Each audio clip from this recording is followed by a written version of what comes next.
Do this light back on up in this bitch. Oh, sorry everybody.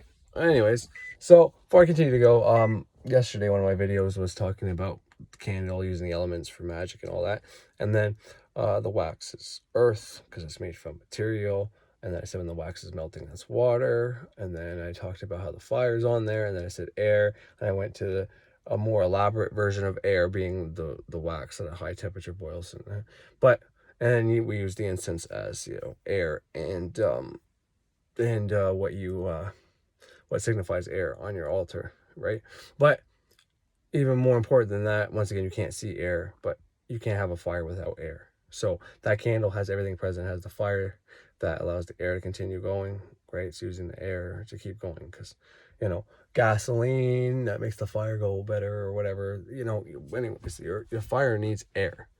Right? It needs it. It can't live without it. So your candle has all the elements in it, and that's why it's like you call on all the elements when you're doing your ritual and you carve something in that candle. Now, what do you use to carve in the candle is up to you. I generally have incense sticks. Now I have, like I said, resins for special things. I have oils for special things. I like to, if I'm doing healing magic for somebody, I know that frankincense, like I said, burning frankincense does negative ions. So if somebody in my house I feel needs healing, myself or anybody else, even if I'm sending it far away, I still dress that candle with frankincense. I rub it all over it after carving into it. I use an incense stick, and I offer that incense stick to whoever I'm asking. So if it's healing magic, for example, it's Archangel Raphael, probably on a Wednesday with Mercury. If you can get the planets to line up with Mercury's in Scorpio would be your best bet, because Archangel Raphael has the Caduceus. What's Caduceus? It's the two snakes. You know what I mean? So that's Scorpio and Mercury all together, all at the same time. But you don't always have to do that. But anyways, I'm a Taurus. I have my Mercury's in Taurus. My descendant is also Mercury. That's where my south node is in Scorpio, I believe, or right above it, right before it. Either way, north node in Aries. And so yeah, the other side would be, I think, anyways, doesn't matter. Point is, I use frankincense all over that candle. I even put on the incense sometime, but so if I'm offering the candle and incense to Archangel Raphael, Mercury, I'll put both their names on that fucking candle. And I am offering, I am, because, there's power in that, unless you're going to write Corey LeBlanc or your magical name. Both is what I would do. I sign my candle with my name and magical name at the end after, and this is just all to try to give you guys hints and tips on what to do. Now, healing magic, like any other magic, you run your candle where you want your intent to be. And this way, all the elements see it and have it. You're giving it to the elements and elementals because you're calling them to you when you do your ritual, and then you release them at the end. You don't leave the elements lying around. The watchers stay. The watchers, you say, stay if you will, go if you want. Between us both, stay if you will, go if you must. Between us both, there always be perfect love and perfect trust. Okay, don't get in your head that watchers are evil and all that shit. Everything gets demonized, sometimes on purpose, to keep people away from occult magic, because if they can do it, then, where would the people little groups like having more power than others. So sometimes if you see something with demons and devils on it, sometimes it really is about demons and devils, but other times it's just a way to keep it away. Like I said, the Luciferian Doctrine audiobook on YouTube, if you listen to that, if you watch a certain one, there's a girl on there, and sometimes she's topless or whatever, just like screenshots.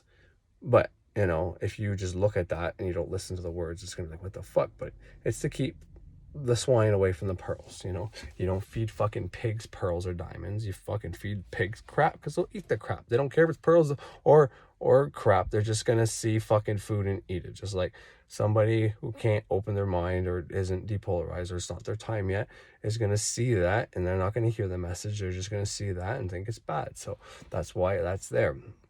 But nonetheless, anyway, so you carve your candle, and like I've been trying to allude to, use the proper speech. Don't use the negative words, because they have no effect, and we shouldn't talk like that. And that's another video talking about why the English language and today it's promoted to be sarcastic and all that. It could be completely by accident. It could be so your manifestation doesn't happen, because when people complain about stuff, putting their fucking shitty emotion into stuff, saying they don't want this and don't want that. Well, if they have emotion in that, they're going to get that. So it all comes down to you know, what you ask for is what you get, basically. And if you, you know, praying can fucking work. You just gotta do it right. Once again, if you're praying by your bed every night, that's a place where you've been doing magic every night, and you're gonna build a routine. But you would have to pray and thank God for all the stuff you have. You know, being grateful for the stuff you already have is a good way to get more stuff. But in the same sense, when you fake it until you get the shit, fake it till you make it, or you act as if it already happens, well, then you're showing them in the here and now that you've already have that, therefore you get it. You know, it's not, it's just the way it works. And I've had many fucking conversations and podcasts and episodes about why this is, and that's not something I'm going to get into now, but it's the main thing you need to know. So I am offering this candle, present tense.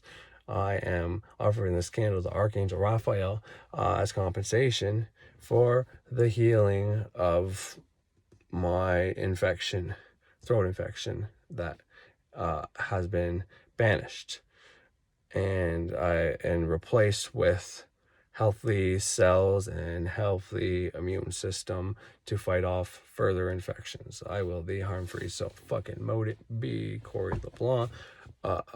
Magical name and magical sigil if you have one, because sometimes you can just make your magical sigil. I use all three over and over and over again on every one of my candles, just to, you know, keep the pattern going. And this way, you know, anytime if I'm around people and I have to do it, I could just do my sigil, or I could just do my name. But you sign it. You gotta sign shit, you know. You sign a contract, sign the candle with your name. I use both minds, because conscious mind is trying to tell the other mind, and, you know, the sigil is kind of like the combination of both. But another thing that's important to realize is, what are these gods and goddesses? What are these planets? What is, you know, the signs of, you know, the horoscope, like your natal chart? Well, these are forces. These are forces within us. You can think of it as simple as, well, not necessarily simple, but, you know, your mind, your head could be Aries, to your feet could be Pisces, and that totally works. And that's for your anatomy. If you want to see where you're going to have issues, you want to see where you're going to be stronger, so on and so forth. Where if you're a woman, you have Saturn in Cancer, which is the breasts, well, you might have smaller breasts. I don't know, I've never checked. I know Frederick Xavier says that's almost always the case. And if you're a man and you have Scorpio, and if you have Jupiter in Scorpio, then you might have a big dick. I'm only 5'10", but I got a size 12, 11 and a half sometimes. And, you know, I have Jupiter in Pisces, so there you go. I got big feet is what it's saying. So it doesn't always mean big feet's a big dick. I'm above average. Anyways, why am I talking about my fucking cock? My wife will be pissed. Anyways, but point is, you can use that. But also, what are these energies? Well, this is why the ancients and other cultures worshipped these. And like I said before, I don't worship any of these things. I don't worship Jupiter or Saturn, but I pay my respect, my gratitude. I honor them, and, you know, I give offerings such as, you know, I don't sacrifice. Well, I do sacrifice. Sometimes giving Saturn something you can't really afford to give him, but you do it anyways. And you got 2 smokes left. You're a smoker, and there's a certain spirit there's a lot of spirits that like tobacco. You give him your last 2 smokes, you know, without the fucking filters, the tobacco. Well, that's a hell of a sacrifice, especially if you only have, you know, $10 and it packs like 13 nowadays. Point is, sometimes that works. It shows your gratitude to these things. And, you know, just like the way people make pact with demons, and they say, you know, you have to give the demon something so the demon doesn't turn on you and all that. Well, you know, I've never had, but anyways, I don't do that, so I wouldn't know, and I can't really comment on it.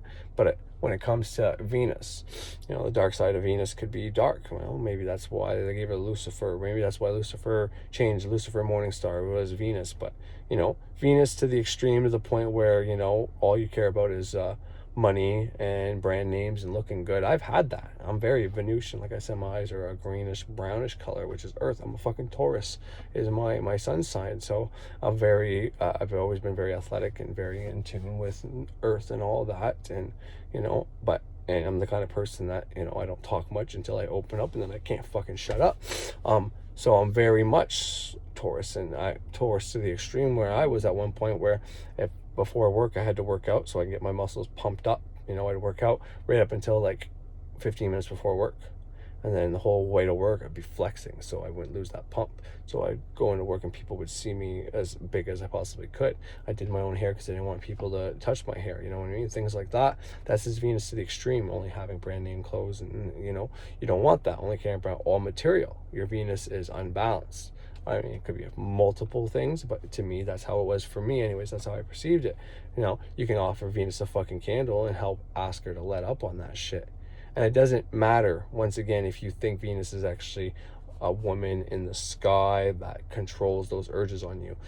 What matters is you're giving your subconscious a sign to do something. And if your subconscious believes it's real, and then that'll get through and it will be ultimately real. But these things, these passions, this love, this anger, this envy, this greed, this hate, this emotion, empathy, all these different things we feel, they control us. And you can say, no, they don't. And why would those be gods? Well, I've said this before too, but it's because they don't ever die. They're immortal. They're in everybody. They're always present.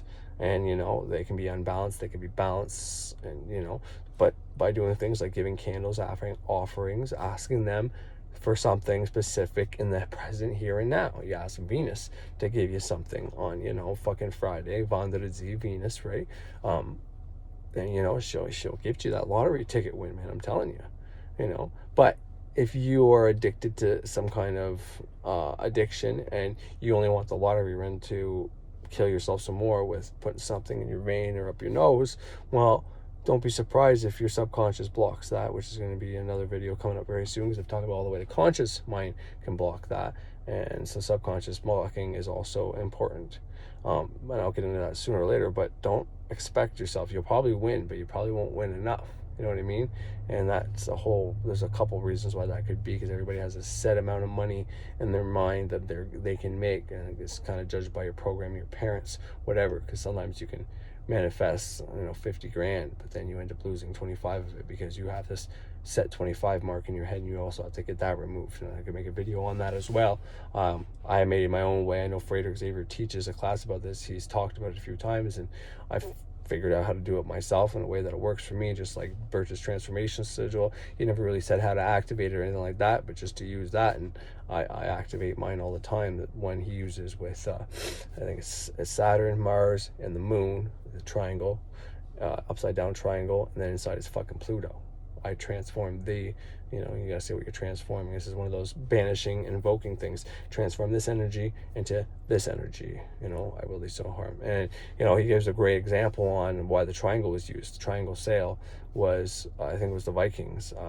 Don't ask me which Vikings, but they came up with that, and that's why they dominated for the longest time, because before then everybody had square sails, and they can only go with the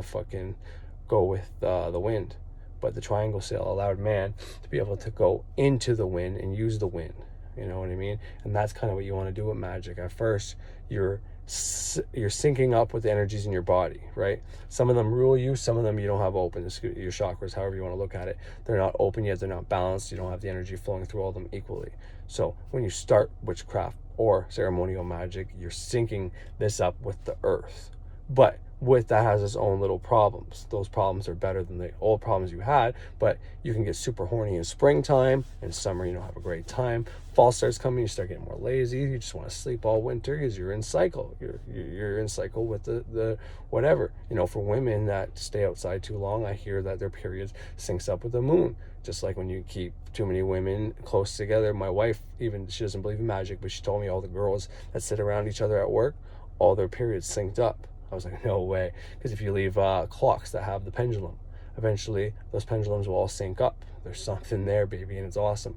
But point is, once you sync up with nature, after that you have to figure out how to steer into that wind using that triangle fucking sail. This way you can call stuff to you during the waning phase of the moon. But you have to be clever with your words, and you have to figure that shit out. And I can teach what I know how to do that. I'm not an adept, but I figured out how to do things like that with different words and different ways to think about how waning and waxing works and different energies to use. And that's what I'm going to probably get into. I don't know if I'm going to make any more videos tonight, but that'll probably be maybe tomorrow. But I really wanted to hit on the circle thing, doing this manifestation over and over in the same spot. So yeah, that might be my next video, either tonight or tomorrow, and then the rest will be the other stuff I was just talking about. So yeah, thanks for tuning in.